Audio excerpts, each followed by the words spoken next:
ናሽናል ዲያሎግም ያስፈልጋል። በሀገር ደረጃ በደንብ ሰነድ አዘጋጅተን ተወያይተን መነጋገር አለብን። ትግራይና አማራን፣ አማራና ኦሮሞን፣ ኦሮሞና ሶማሌን፣ ሲዳማና ወላይታን ማነጋገር አለብን። እኛ ስንጽፈው ህገ አራዊት እሱ የጻፈው እንዳለ ስንቀበል ህገ መንግስት ሊሆን አይችልም። እኛ የምንፈልገው ህገ መንግስታዊ ስርዓት እንጂ የማይለወጥ ህገ መንግስት አይደለም።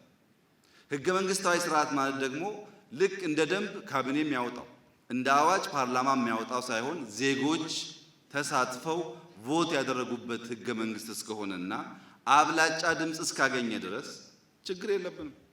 ለማውራት አይደለም ወደዚህኛው ቻናል የመጣሁት፣ በጋራ ከእናንተ ጋር እውነቱን ለመቋደስ የምትፈልጓቸውን ጥያቄዎች ለመመለስ ነው። ጥያቄዎች ካሏችሁ፣ ግራ ከገባችሁ ከሞገታችሁኝ ብቅ እያልኩኝ በቀጥታም ጭምር እየተገናኘን የምንሟገትበት አዲሱ ቻናላችን ነው። ሀገር መቀየር የሚፈልግ ኃይል ካለ ተራራውን ጫካ ይሆናል፣ ይናዳል፣ ውሃውን ወንዝ ይሆናል፣ ድልድይ ይሰራበታል፣ ማስዋብ፣ የቱሪስት መናኸሪያ ማድረግ ይቻላል ማለት ነው። ኢንቨስት ማድረግ ያለብንም ሰው ላይ ነው። ማክበር ያለብንም ሰው ነው። ሰው ደግሞ ራሱን ማወቅ አለበት።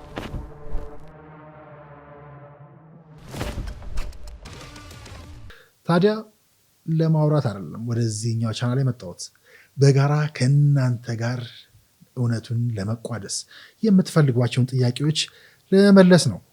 ጥያቄዎች ካሏችሁ፣ ግራ ከገባችሁ ከሞገታችሁኝ ብቅ እያልኩኝ በቀጥታም ጭምር እየተገናኘን የምንሟገትበት አዲሱ ቻናላችን ነው። በእርግጥ ለመመለስ አልመጣም እንዳልኳችሁ፣ ለማሳየት ነው የሚታየውን። አዎ ለእናንተ ለማሳየት በጋራም ያንን የሚታየውን ደማቅ እውነት ለመኮምኮም አብይነት አብይ ናሽናል ዲያሎግም ያስፈልጋል። በሀገር ደረጃ በደንብ ሰነድ አዘጋጅተን ተወያይተን መነጋገር አለብን።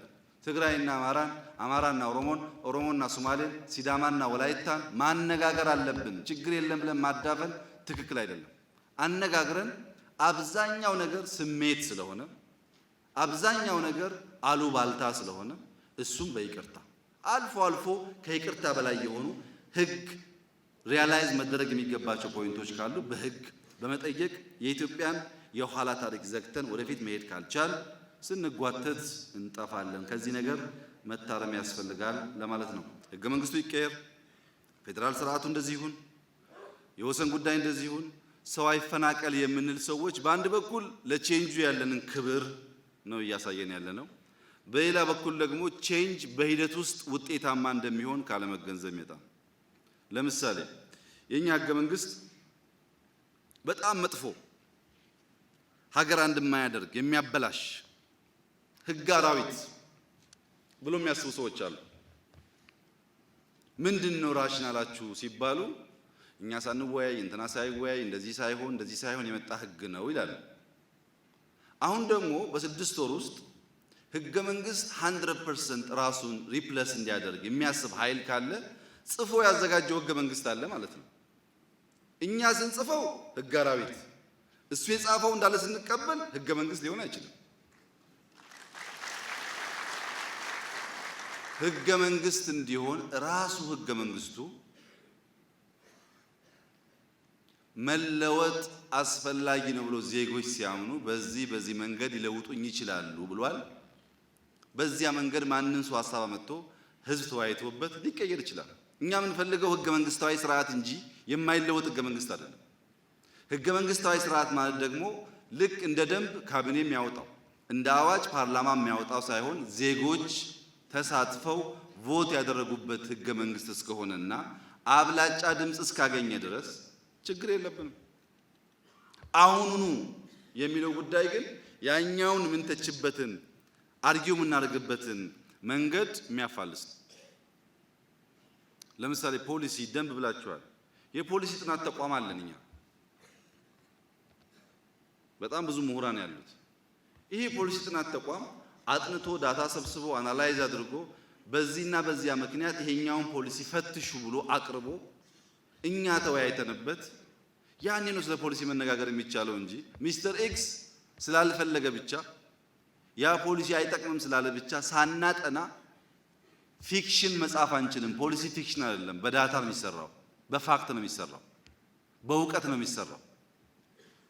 በማያከራክሩ ጉዳዮች ጊዜ እንድናባክን የሚያደርገን ሁኔታ ቼንጁን ካለመገንዘብ እንዳይፈጠር እንዳይመጣ ማየት ጥሩ ይሆናል።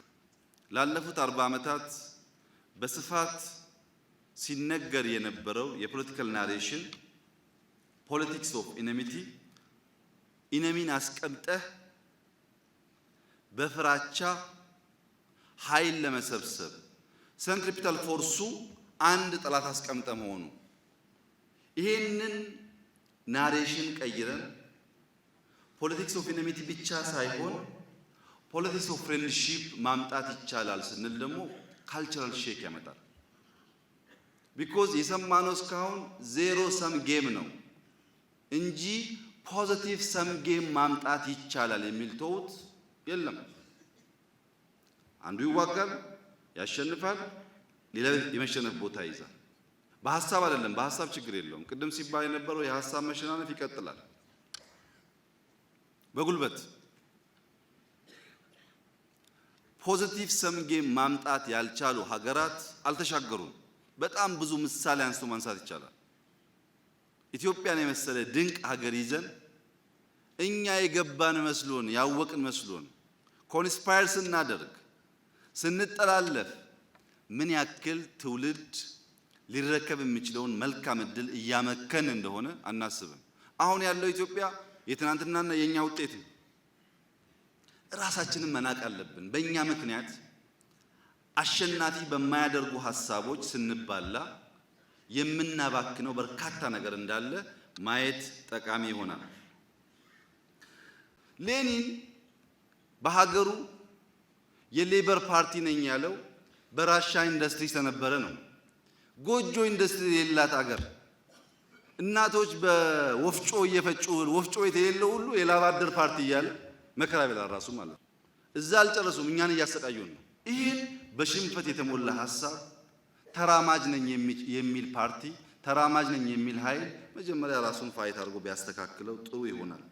በትግረኛ ፍሮንት የሚባል ነገር የለም። ሀገር መቀየር የሚፈልግ ኃይል ካለ ተራራውን ጫካ ይሆናል፣ ይናዳል፣ ውሃውን ወንዝ ይሆናል፣ ድልድይ ይሰራበታል፣ ማስዋብ፣ የቱሪስት መናኸሪያ ማድረግ ይቻላል ማለት ነው። ኢንቨስት ማድረግ ያለብንም ሰው ላይ ነው። ማክበር ያለብንም ሰው ነው። ሰው ደግሞ ራሱ ማወቅ አለ።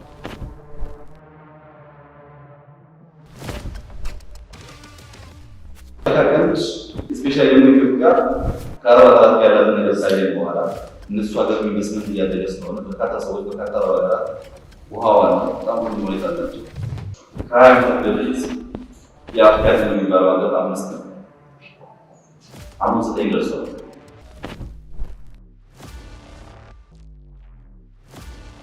ኢትዮጵያ ትበለጽጋለች፣ ትለወጣለች። የኢትዮጵያ ሬኔሳንስ እውን ይሆናል።